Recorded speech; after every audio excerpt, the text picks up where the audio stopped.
Sisi tunakuwa tuna vikoba wanawake, tunakwenda mambo mengi. Okay. Moja ya kitu ambacho kimeweka kuvutia watu wengi ni kwa sana namna ambavyo wanawake sasa imekuwa mkiachieve vitu vyenu, mkifanikiwa, nikimaanisha hongera pia umevuta gari yako mpya. Though maneno yalikuwa mengi sana kama hivi. Juzi nimemsikia Zuchu anasema ana apartment hapa, lakini pia na Zanzibar, anasema ndio mwanamke ambaye msanii ambaye analipwa sana. Lolote la kuzungumzia kuhusiana na hilo ulikuwa unafahamu maybe?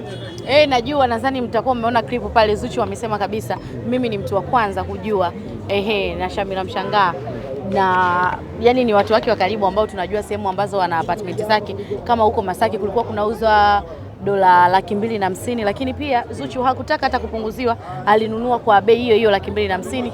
Na inafahamika kabisa Zuchu ni msanii mkubwa, lakini Zuchu hajawahi kusema mafanikio yake. Nadhani mnajua wote waandishi wa habari, hajawahi kusema hata siku moja. Hiyo ilitokea tu bahati mbaya, yani alijikuta ana vitu vingi, sio hivyo tu, na ndio maana pale kwenyewe amekumbushwa na Shamila Mshangaa. Okay. Amekumbusha kwamba kuna apartment Masaki, unaikumbuka?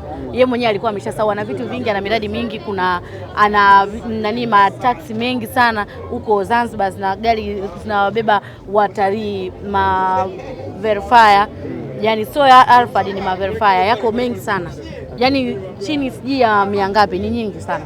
Okay, that's good. Sawa. Lakini pia nikipenda pia nisikie maoni yako kuhusiana na namna ambavyo mavazi ambayo anavaa siku hizi. Kila mtu anaongea kwake, Zuchu mjamzito na vitu kama hivyo. Wewe kama rafiki yako? Sijaona kama ana ujauzito, hilo sijaliona, mnisamee, sorry.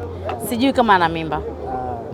Ile mavazi anayovaa ni fashion. Ameamua kwa sababu kuna muda unataka kubadilika. Hata mimi mwenyewe pia mtaniona nabadilisha mavazi sasa hivi. Sitaiona hata kuna muonekano lazima mtu ubadilike tu. Sio kila siku tu unakuwa na mambo mengi tu. Mimi nampa hongera sana, ameamua. Na nadhani designer wake Baira ameamua kufanya hivyo. Amenenepa mashallah. Ni si anakula vizuri, ni mke wa mtu, ana enjoy, hana shida yote, hana stress. Hana stress. Okay. Na anapendeza. Anapendeza kwa sababu hana stress, nimekwambia. Amenenepa pia. Ndio, amenenepa. Anakula vizuri. Yaani Zuchu anakula vizuri na stress yoyote hana.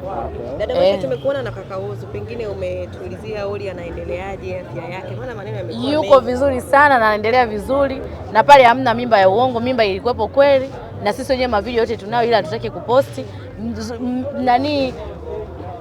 Wema amejifungua, yuko na mtoto wake na yuko biza sasa hivi ananyonyesha. Kwa hiyo tumpumzishie hizi usda, kwa sababu muda wote mara kafanya hivi. Huyo mtoto jina lake mmeliweka sana yani midomoni, inakuwa sio vizuri. Mtu mpunguzeni waandishi wa habari. Nadhani tumemaliza Mopaya, tumuombeeni sana dua biashara yake iende vizuri. Kwa mkoa wako mkubwa sana, gari yako ni kubwa sana, Prado TX ile umenunua, lakini naona kuna mtu tena akakuiga. Hiyo imekaa vipi? Yangu kamili. Lakini watu wananiita Bwana wa Classic kwenye muziki. Siku hizi kwenye filamu wananiita Mopao. Lakini pia ukitembea unaweza kukutana na Mopao sehemu nyingi sana, usishangae because this is my title nowadays. Na watu wengi wamekuwa wakiniuliza kwa nini Mopao? What does it mean Mopao? Mopao maana yake ni nini? Lakini leo nataka niwaambie maana ya Mopao. Mopao kwa kule Kikongo ni watu fulani ambao ni heavy duty lakini hawapigi makelele. There is no more noise. Wanaweza kufanya mambo makubwa bila kelele. They are so humble, wapole, wana nidhamu ya hali ya juu. Mafanikio na juhudi zao ndo zinazungumza zaidi kuliko noise na vitu vingine. Hawana majigambo. They so happy, kila mtu charming, wanyenyekevu, lakini pia ni watu wa kujituma na kuthubutu na kujaribu. And that's it, Mopao. Kwa ukisikia Mopao ujue ndio hiyo meaning yake. Lakini pia wanaweza kufanya vitu vingi. Wazungu wanaita rare. Rare kuona vitu zaidi ya 3 au 2 kwenda juu na vyote kwa pamoja vikaenda sawa. Ndio maana unaona mimi ni one of the best mwanamuziki wa Tanzania, nafanya vizuri kwenye muziki. Kwa kupata kibali kwa Tanzania kwa kunichagua kuwa mwanamuziki wao na kuwaburudisha. Takriban 20 years na game. Lakini pia sasa hivi nafanya industry ya films pia, nimekuwa mwigizaji mzuri. Na nawafurahisha pia watu wanaopenda maigizo na sinema za Tanzania. But pia sasa hivi nimeingia kwenye biashara kuungukiwa na studio yangu. Lakini kila njia unayoipita mafanikio lazima iwe na changamoto.